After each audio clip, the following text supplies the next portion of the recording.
From the moment a beautiful woman steps out of her house, dozens of men try to grab her attention and win her favor. Thanks to social media and dating apps, those dozens have turned into hundreds. All of this has led women to have a big ego. If you're not tall, well-built, handsome, and financially stable, she'll see herself as superior to you and look down on you. But don't worry, my brother. Today, I have the solution for you. The first reason for what's happening to you and why you're facing problems in your love life is the same reason you're watching me right now. You lack a proper understanding of dating. You can never solve a problem if you don't understand its roots. I could come and give you 5 steps to break a girl's ego and talk to you in a motivational tone. You'd watch the video, like the approach, and get excited, but in the end, you still wouldn't be able to solve the problem. And that brings us to the first golden rule in this video. The main reason you're facing issues in your love life is that you don't understand how dating works. And this isn't your fault. We were never given an instruction manual on how to deal with women, and we certainly weren't taught everything we need to know in this area. Unfortunately,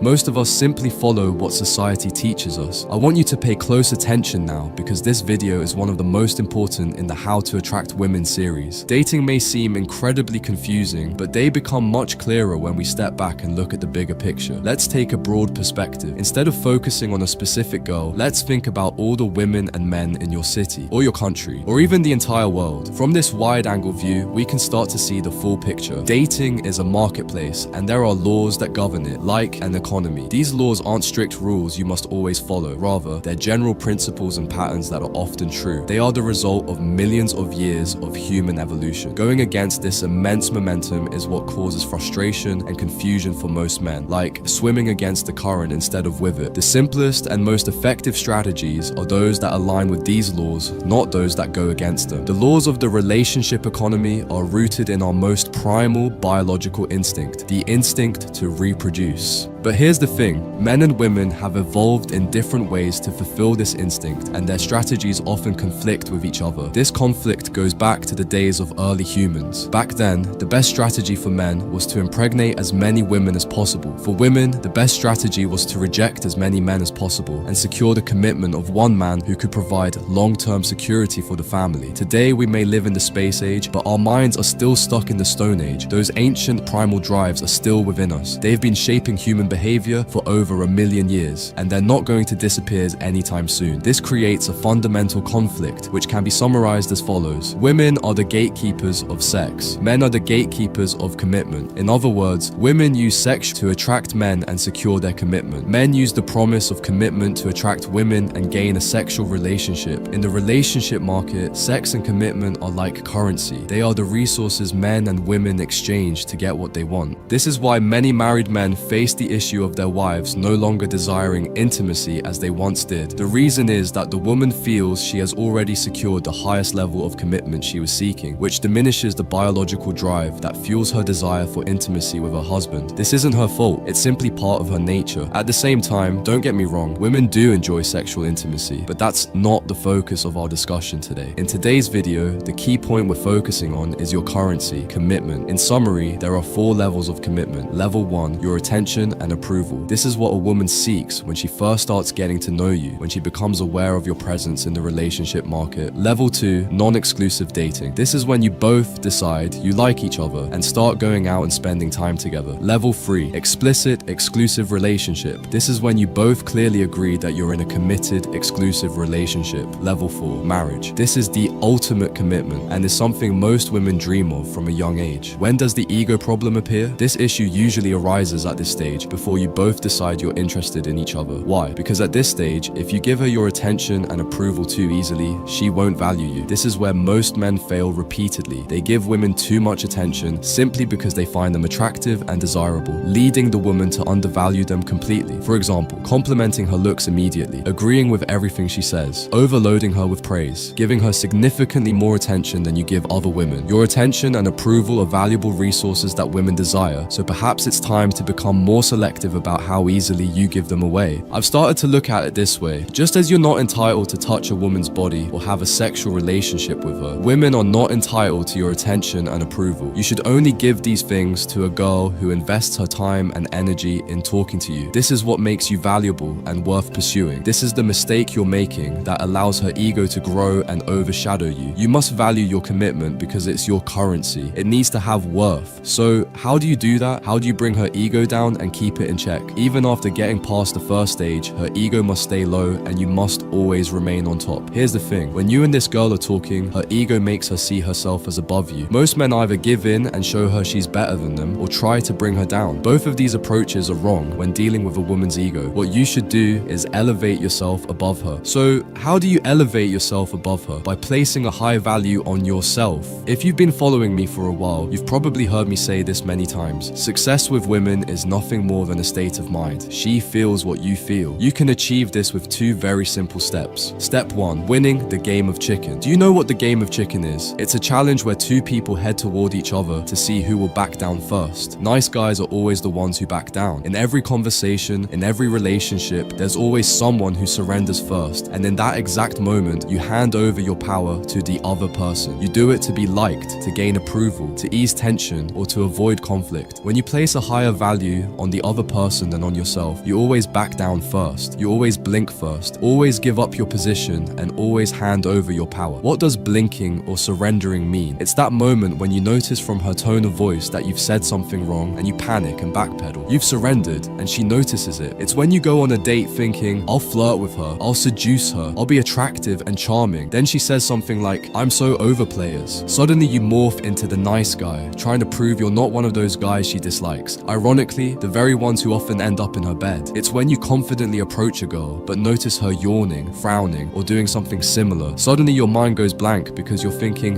maybe I annoyed her. It's when you hesitate before kissing a girl because you don't want to be wrong. You've surrendered. You wanted to kiss her, but weren't 100% sure she wanted to be kissed, so you placed greater value on what she wanted. You've surrendered. You gave her the power in that moment. And this is the second golden rule in this video. I want you to take a screenshot of this rule, save it, and remember it for the rest of your life. People notice and respect you instantly when they realize they can't intimidate you. When someone feels their games and manipulative attempts won't work on you, you immediately gain power over them. When a beautiful woman senses that you're not intimidated by her, she assumes you're better than her. The reason players succeed with women is because women know they can't control them. By the way, many of you asked me to talk about how to be a player and how to ignite sexual desire in women. I'm sorry, but I can't discuss these topics because they are prohibited on YouTube and could jeopardize the channel. If you'd like to dive deeper into this subject, you can check out my online course. This is not a manipulation to sell the course, but I genuinely can't talk about it here. Anyway, let's continue the video. Remember what I said earlier, success with women is nothing more than a state of mind. Your status is defined by your attitude toward yourself, toward women, and by your confidence and courage. You must be willing to play the game of chicken and never back down first. She doesn't know your true status or how attractive you are. She looks at your attitude and behavior for clues. Here's another example to clarify this idea further. Imagine you're talking to a girl and you say, "The Dark Needle is my favorite YouTuber." She responds, "No, that guy just rambles and doesn't know what he's talking about." You don't back down. You don't retreat or feel the need to justify yourself. You don't have to explain all the reasons why you like the Dark Needle. You don't have to justify your preferences to her. The moment you start justifying your opinions, preferences, or interests, you're signaling to her that her opinion of you matters more than your own opinion of yourself. And by the way, never tell a girl you watch me or these types of videos. She'll think you're using techniques on her to make her like you, and this will lower your value in her eyes. Honestly, I haven't even told the woman who might one day become my fiance that I run this channel, and she might never find out. It's bad, sad, and kind of pathetic, I know. Step 2, communicating from a position of implicit status. Let's say you're the one with confidence and power and you've won the situation. How can you communicate this without seeming like you're trying too hard, boasting, or coming off as arrogant? The best way to do this is by being non-reactive. I remember before I fully understood this concept, I was at a bar talking to a girl. She looked at my sneakers and said, "I don't understand why guys wear sneakers to bars. You'd look so much better in a pair of shoes." Her comment threw me off completely. I reacted. I replied, "Actually, a lot of girls like these sneakers." I was almost stammering as I said it. That's an example of being reactive. My communication style completely changed because of her comment. She managed to control me with just a simple remark. Other guys might react differently. One might say, "Well, it's a good thing I'm not trying to impress you," but that's still a reaction. It's like when a girl asks you to buy her a drink and you refuse. You're still reacting. Unfortunately, this is one of the biggest mistakes I see many guys making. They try to come up with a clever, edgy response to impress the girl. It's pointless. I don't know where this idea came from. Why put yourself through the hassle of trying to find the perfect comeback? Anyway, I'll tell you later how to respond properly. But first, let me give you another example. What about when a girl compliments you? What if she says, "I like your sneakers. They look great on you." Some guys will get nervous and start explaining where they bought them, who picked them out, or feel the immediate need to compliment her back by saying they like her outfit. So, what does non-reactive communication look like? When a girl says, "I don't understand why guys wear sneakers to bars. You'd look better in shoes." You stay completely calm and simply say, "Thanks for the advice," and then continue the conversation as if nothing was said. When a girl compliments you, just say, "Thanks, that's kind of you," and carry on the conversation like nothing happened. This is the style that conveys high status. A woman notices when you're unaffected by what she said.